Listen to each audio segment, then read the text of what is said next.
I'm here with Emily Bonato, who is the Senior Associate and Senior Architect at Dahlin Group Architecture and Planning in Pleasanton. Welcome. Thank you. Well, it's great to have you here. And the reason I wanted to have you on the weekly was to talk about the live work project that you guys submitted for the house review that's in the current issue of ProBuilder. And before we get into that, maybe you can give us a little idea of Dahlin Group and what you do. Sure. Dahlin Group has been around for over 40 years. We started in land planning and custom homes, mainly for those neighborhoods that we were planning. And eventually it morphed into us doing work for production home builders. And especially in the Bay Area, as land got scarce, our projects got denser and denser. We morphed into high density multifamily. And now we do projects in the civic and commercial sectors, as well as healthcare and education. Excellent. Okay, so let's talk about this project. And specifically, we're going to talk about Plan 3, but what I want to kind of start with is maybe this whole streetscape, which I think is really cool. And maybe you can kind of tell us, how that program came to you and then how you kind of arrived at this decision or this approach. So this was an interesting project. This had a specific plan that went along with it, and where these live work buildings ended up being planned was originally planned for mixed use. And as architects, we look at a community, and sometimes what was initially planned doesn't always make sense as the neighborhood comes together. This was really not an area where we saw a lot of commercial activity. However, it was very easily adaptable to professional home offices, something where a photographer or a lawyer or a chiropractor could have their own space within their own unit if they wanted to. And that's where the live work idea came from for this project.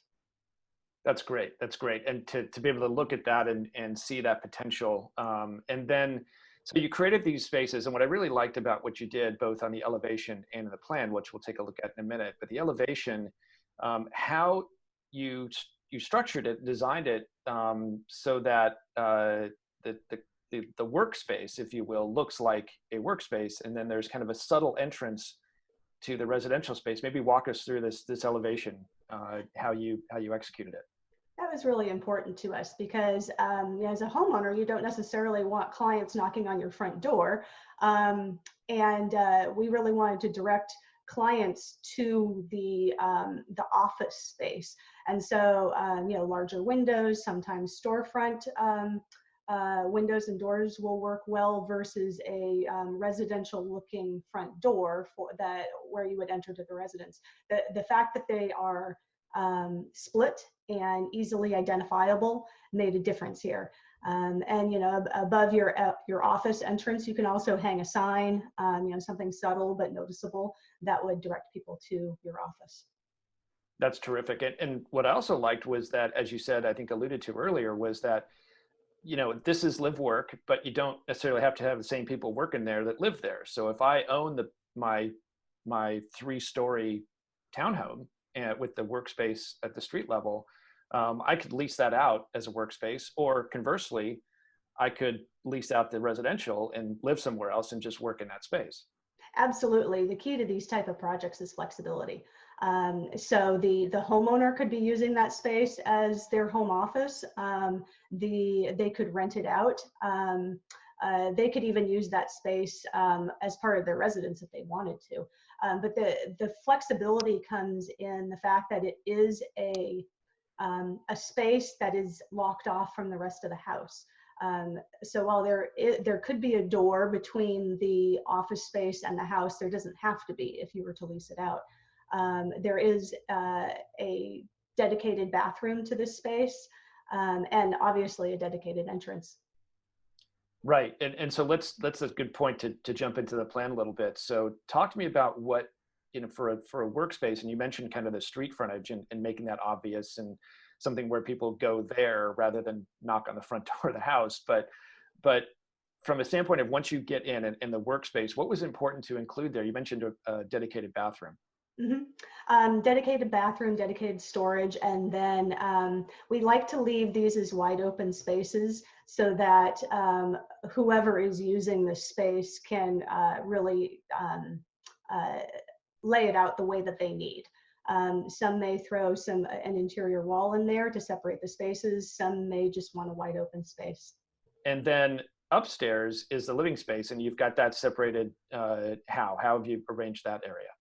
So the upstairs, the living space, the main living space, kitchen, living, dining is on the second floor. And the bedroom space is on the third floor above that. So there really is a separation between work and living. The only dedicated residential spaces on the ground floor are the entry and the garage. Okay. Well, hey, Emily, anything more about this project, and maybe just some advice to builders about live work and its potential as a housing option? Um, Previously we always did live work where either a specific plan or a general plan called for commercial space. And yet, as the city or the neighborhood grew up, it just didn't make sense in that location. So it was always a compromise with the city of, hey, let's do these professional, these offices that could be used as professional spaces, but it still has more of a residential feel in the neighborhood. I think now that we've experienced shelter in place for so long, people are really beginning to realize that they need a dedicated space at home. Working on the kitchen table for the day because the plumber's coming is really not a great answer for long-term work at home. Right. And as we're finding that we can telecommute really easily and we're just not needed in the office as much, I think we're going to see a lot more of this type of living arrangement in the future. Excellent.